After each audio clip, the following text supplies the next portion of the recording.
We're going to just do a quick revision on this poem. It's Mother Any Distance by Simon Armitage. It's obviously one of the parental relationship ones. It's taken from a book of poems that he put together called A Book of Matches. The idea that each poem was just going to be a snapshot of something quick of life, just shining light on a moment or something quick, and each poem's very, very short. Yeah, that you could read it in the time it would take you to burn a match. Mm-hmm. Okay, so this is how we do it, super fast. This is could be your first sort of experience of the poem, but also could be a revision. We'll just quickly go through what's happening in the poem, the key context points, which is your AO3, the key ideas and feelings, which you're going to use as your AO1, and then our favourite quote from the poem, or the easiest one to analyse in detail. As a poem already came up fairly early, wasn't it? Yeah, first set of exams. Doesn't mean it wouldn't come up again. No. But that's just something to be aware of. So I'll read it. Mother Any Distance by Simon Armitage. I'll try not to do my Simon Armitage voice. So, Mother, any distance greater than a single span requires a second pair of hands.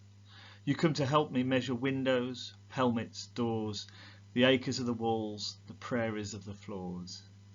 You at the zero end, me with a spool of tape, recording length, reporting meters, centimetres back to base, then leaving up the stairs, the line still feeling out, unreeling years between us, anchor, kite. I spacewalk through the empty bedrooms, climb the ladder to the loft, to breaking point, where something has to give.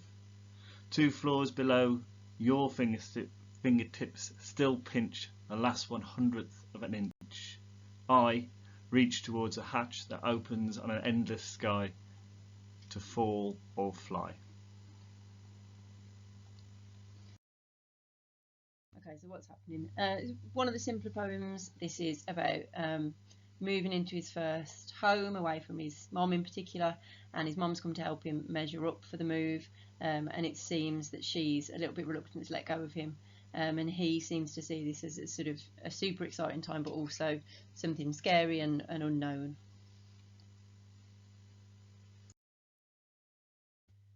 Fairly straightforward in terms of context, as a lot of the poems are in this cluster. It is an autobiographical poem, and it just recounts the point where he moved out of home, and it's a sort of one that we know is his real life. This is, you know, a personal poem. Apparently he looked down the stairs, didn't he? Yeah, his mum, he did actually do it. And it just gave him the idea for a poem. Yeah. So the key ideas and feelings, obviously your AO1, thoughts and feelings, is feeling independent and free. It's obviously a rite of passage, an important time in his life, rather like things like walking away. You can see that because he spacewalks through the empty bedrooms, and there's this idea that of the potential of the empty bedroom, the feeling of space, the feeling of freedom, almost like he's lighter. And the unknown, like the adventure of it. Yeah. And then, of course, it finishes with the endless sky as he looks out the hatch in the roof. Then endless sky, to fall or fly, which is obviously a metaphor for the potential future that he has, and that potential to fail or succeed. And another feeling from the mother's perspective is that she quite simply she feels upset about this. There's a reluctance to let him go. A quote that you could use to back that up: you at the zero end, that they've been together from the very beginning. Obviously she's been there for his entire life, and there's this sense that she's this sort of constant presence, and that this change is something that she's finding difficult.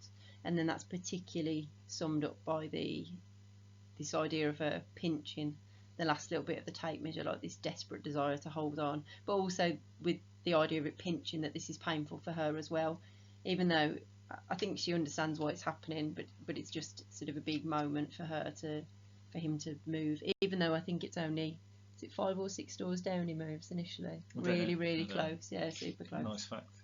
Thanks. Okay, and then this is the quote. It's a lovely quote because there's loads to say about it, but it's also super short. There's the nice sense when you're reading the poem, it all kind of flows, and then there's this caesura, this sort of break, and this sort of slows you down at that moment. I always think it's him having a moment of reflection in the middle of this sort of busy day of measuring things up. So yeah, lovely one, easy to remember. Yeah, one of the best quotes I'd say of any of the poems. Yeah, just so good. You just got to remember 2 words, Yeah. and then all the things you can say about those 2 words. Okay, so let's start. So first of all, don't forget to tell the examiner that you know that this is not literal, this is a metaphor, or it's symbolic, or it's both. And it emphasises the connection between the mother and the son. Take this idea of a literal connection. You know, an anchor is literally connected to a boat, and that a kite is literally connected to the person holding the string. And that literal connection represents their metaphorical bond, their sort of togetherness, their link to one another. Both of the metaphors have positive and negative connotations. That's something you want to be really clear on. It isn't that the anchor's this awful thing. The anchor's positive as well as negative, just as the kite is. So looking at both of them is going to help you be more detailed in your analysis for this AO2 quote. And then lastly here, before we start to look at the individual connotations, an anchor isn't what holds a kite in place. Like, it's out of place, the connection between the 2 of them. And I think there's just a suggestion that this is normal. It's normal for them both to have sort of strong feelings about this separation, but it's also normal and right and natural for this thing to happen, for them to separate, because we don't need an anchor to keep a kite in place. Okay, so anchor obviously is a metaphor for the mother. She's like an anchor. She's a stabilising force. Obviously, the purpose of an anchor is to keep a boat in place, stop it from drifting away, getting lost in the sea. It's that symbol of security and safety, but it's also this heavy weight that is holding him back. The boat can't move, it can't travel where it wants until you've retracted that anchor. So it's this idea that although she's stabilising, which is a positive thing, it's also restrictive to him. It's holding him back. It's preventing him from having that life he wants, that freedom that he wants. And there's that element of risk, isn't there? Like, you have to risk that the boat could be sent out to sea and bad things could happen for it to have that freedom. You know, you have to let go. And then that's very similar with the kite. So the kite symbolises the sun and his sort of desire for freedom, his want to be free. We know he refers to the endless sky, and you know the kite obviously links to that idea. It seems like he's far away from the mother because you know kites can fly really high, and the string can be really small, but actually there is still that connection between the 2 of them, even though it might be a little bit more difficult to spot than the connection between the boat and the anchor. The kite has more freedom than the boat, but it's still offering that stability and security, just as it was with the anchor in the boat. It also symbolises childhood. It's a childhood symbol. It's not the only childhood symbol in this poem. I think there's a few of them. The idea of the spacewalking as well makes it seem it's quite childlike, and the kite kind of maybe is that reminder of his youth and the fact that he is young, and this is scary but also sort of fun.